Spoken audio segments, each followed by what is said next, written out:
on the interim union budget presented by the Honorable Finance Minister, Srimati Nirmala Sitharaman ji in Parliament today. The Finance Minister is joined by Honorable Ministers of State for Finance, Shri Pankaj Chaudhary ji, Dr. Bhagwat Karaj. Also on the dais are Finance Secretary and Secretary Expenditures, Dr. T.V. Somanathan, Secretary Economic Affairs, Shri Ajay Seth, Secretary Deepam, Shri Tuhin Khan Pandey, Secretary Revenue, Shri Sanjay Malhotra, Secretary Financial Services, Dr. Vivek Joshi, and Chief Economic Advisor, Dr. V. Anantanageshwaran. A warm welcome to the Finance Minister and her team at the National Media Center. At the beginning of the press conference, Finance Minister will make her opening remarks. After that, we will open the floor for discussions and questions and answers. Thank you. Over to you, Minister Ma'am.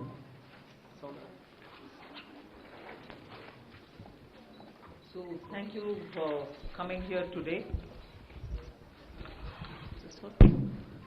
Thank you very much for coming here today. Slightly longish opening remarks. I'll try to cut it down. But over and above what you heard me say, I just want to give the overall perspective, so I'll take a bit longer than I desire. See, this is an interim budget presented just before the election, obviously. The four large things that I want to draw your attention to is GDP. You get the numbers, you see it and so on, but I want to bring in this dimension, that governance, development and performance. On all these three heads, I'd like to say what actually we have achieved, because that forms the backdrop. So, on governance, this budget speaks from a position where we have delivered on development, we better manage the economy with correct intentions, correct policies, and correct decisions. So, it's a governance with care, conviction and confidence. If that stood for the GDP's G, the D stands for people living better, earning better, and having high aspirations for the future. And if I move to the P, the performance, 3 consecutive years of 7% growth. Fastest growing economy in G20, all parts of the country participating in the growth. Price stability and inflation management. Handling the health and economic fallout of COVID. Build out of physical, digital and social infrastructure. DPI as a factor of production almost for formalization and financial inclusion and growth of the economy. Cleaning up the banking system, GST, One Nation, One Market and One Tax, the IBC.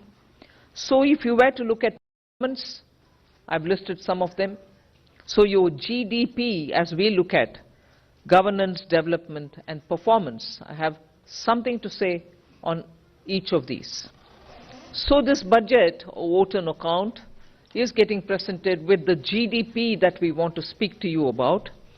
And in that, the fiscal management actually is something which I would like you to spend some time, even as you go through the budget. But I'll flag it here, bringing down the fiscal deficit in spite of very challenging times, as per the announced consolidation path, and with transparency and prudence. So in fact, I was just remarking to my officers this morning, most of you all had already calculated the figures, RE revenue, RE expenditure, this is what it is, because every month you get the reports coming out. So you don't need to wait till the budget statement. Every month you get the accounts, and so budget process has become absolutely transparent and questionable. If there are any, you're there to question, we are here to answer. But we set in the process of keeping everything brought on budget and nothing kept aside from it or underneath it. So with that, the budget deficit, fiscal deficit, 5.8%, which is much lower than the 5.9 which was at the BE.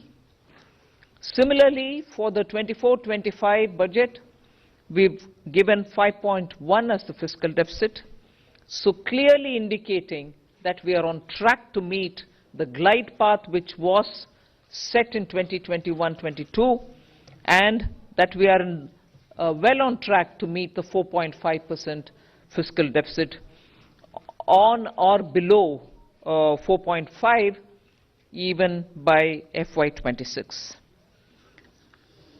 If this is the background with which I'm talking and the presentation of the budget happened, I want to very clearly put some things under the heading, if you want to call it that, Disha Nirdeshak Baatein.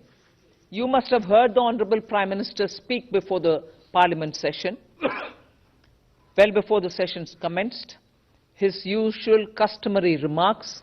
He said the budget will be presented tomorrow and you will have some Disha Nirdeshak Baatein in it. So, what are those Disha Nirdeshak Baatein? There are about 5 of them I highlight. Social justice as effective and necessary governance model. So it's not just a slogan for us, social justice, we'll have to work for Nyay. No. We've shown you that it is a governance model and a successful one at that. So social justice as an effective and governance, necessarily a governance model.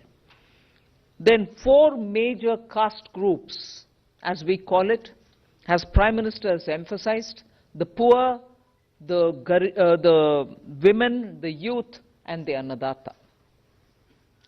So Disha Nirdeshak Baatein, you have the second point. Third, focus on infrastructure. This year again, massive increases of capex happened in the last 4 years. This year too, there is 11% increase, resulting in a very recallable number, 11,111 crores. So continuing the trend of the last 4 years, where capital expenditure has been the route, one for revival earlier from COVID, and now for sustained growth towards towards the Vikasit Bharat goal. Fourth is the using of technology as a huge opportunity. DPI as almost a new factor of production. So it is actually bringing in the value addition to the economy. It is facilitating every sector to bring in the value addition which is so required and improves on our productivity. And the last Disha Nirdeshak Baatein is high-powered committee for extensive consideration of challenges arising from population growth and demographic challenges. So if these are Disha Nirdeshak Baatein, what were the major announcements? I'll recall very quickly 12 of them. I'm not spending any time except for reading out what those 12 are. 2 crore more homes under the PM Awas Yojana. We already completed nearly the 3 crore. Housing for middle class.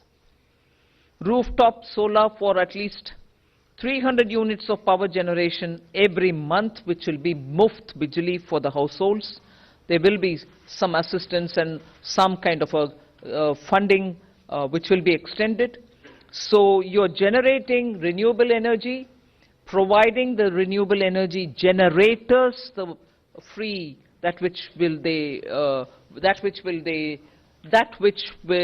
would want to use, and over and above that, the surplus that they produce can be used for selling and earning money out of it.